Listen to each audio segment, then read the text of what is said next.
Educational creativity চ্যানেলে সকলকে স্বাগত। ১১,৭৬৫ প্যানেল, যেটা রিক্রুটমেন্ট ২০২২ নিয়োগ প্রক্রিয়া, যেটা থেকে ৯,৫৩৩ জনের নিয়োগ প্রক্রিয়া প্রায় শেষ হওয়ার মুখে বা শেষ হয়ে গেছে বলা চলে।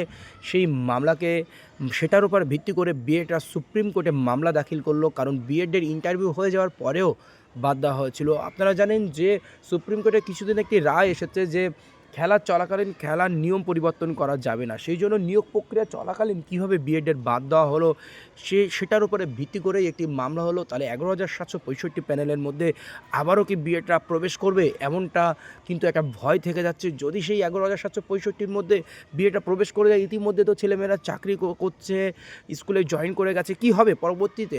না বিএডের পক্ষে রায় গেলে সেই 5 বেঞ্চের রায়ের উপরে ভিত্তি করে যদি বিএডের পক্ষে রায় যায়, তাহলে পশ্চাৎ কী করবে, পশ্চাৎ কীভাবে অ্যাডজাস্টমেন্ট করবে, সেটাকে আমরা পরবর্তীকালে দেখতে পারবো, বা পরবর্তী কী আপডেট আসবে আপনাদেরকে আমি জানাবো। তো এখন আমি বিস্তারিত লাইভ আপডেট সহ কিছু গুরুত্বপূর্ণ তথ্য কিন্তু আমরা জেনে নেব। কারা মামলা করলো, কেস নাম্বার কী আছে, ডায়েরি নম্বর কী আছে, কবে শুনানি হবে, সেটাই আমরা বিস্তারিত জানবো। চলুন।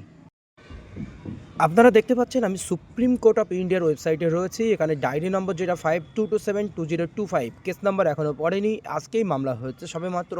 এই 31শে জানুয়ারি প্যানেল মেয়াদ শেষ হওয়ার আগেই কিন্তু মামলা এটি। Petitioner name Achinta Prasad Samanta, respondent name West Bengal board of primary education. মামলাটি কি পেন্ডিং আছে, এখনও শুনানি হয়নি।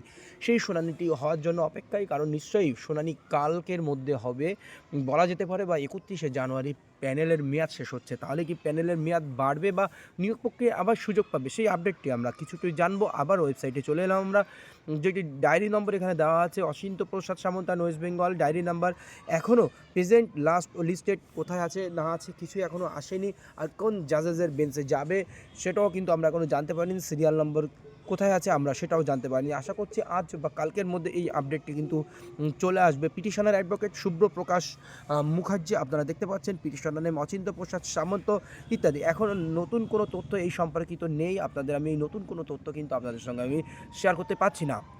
কিন্তু একটা জিনিস মনে রাখতে হবে, ইতিমধ্যে ছেলেমেয়েরা চাকরিতে জয়েন করে গেছে, তাহলে কি হবে, এই মামলার ফলাফল কি হতে চলেছে, পশ্চাৎ কি এটাই অ্যাডজাস্টমেন্ট করবে যদি বিএডের পক্ষে রায় আসে? কারণ আপনারা জানেন যে সুপ্রিম কোর্টের গুরুত্বপূর্ণ একটি রায় কিছুদিন আগে 5 জাজেস রায়, যেটাই বলা হয়েছিল যে খেলা চলাকালীন খেলার নিয়ম পরিবর্তন করা যাবে না, সেটাই উপরে ভিত্তি করে কিন্তু বিএডরা দ্বারস্থ হয়েছে সুপ্রিম কোর্টে। তাহলে আমরা এখন দেখার যে প্যানেলের মেয়াদ বেড়ে যায় কিনা। একবার প্যানেলের মেয়াদ কিন্তু শেষ হয়ে গেলে তখন আর কিছু করার থাকে না, তখন কিন্তু এই পিটিশনারদের পক্ষে রায়টি আসতো না, বা এই মেরিটের উপরে ভিত্তি করে মামলাটি খারিজ হয়ে যেত। কিন্তু 31শে জানুয়ারির মধ্যে যদি মামলাটি ওঠে, শুনানি হয়, তাহলে এটা নিয়ে একটা স্ট্রং পয়েন্ট কিন্তু বিএড প্রার্থীদের উপরে থেকে যাচ্ছে। কারণ আমরা এটা চাই যারা চাকরি পেয়েছে তাদের চাকরির কোনো ক্ষতি না হোক, বা প্যানেল রিশাফেল না হোক, আমরা এটাই চাই। আর বাস্তব এটা হবেও না আশা করছি, কারণ অতীতে আমরা দেখিনি প্যানেল রিশাফেলের ব্যাপার। কিন্তু যারা যোগ্য বঞ্চিত ছেলে মেয়ে, তারা যদি সঠিক দাবি হয় তারা সুযোগ পাক, এটাই সবাই কিন্তু আশা করে। কিন্তু পরবর্তীতে কি হবে, কি হতে চলেছে, এই আপডেটটি আপনাদেরকে আমি দেব, অবশ্যই অপেক্ষা করবেন। ধন্যবাদ। আর আমার চ্যানেলে নতুন হলে অবশ্যই চ্যানেলটি সাবস্ক্রাইব করে বেল আইকনটি প্রেস করে পাশে থাকবেন।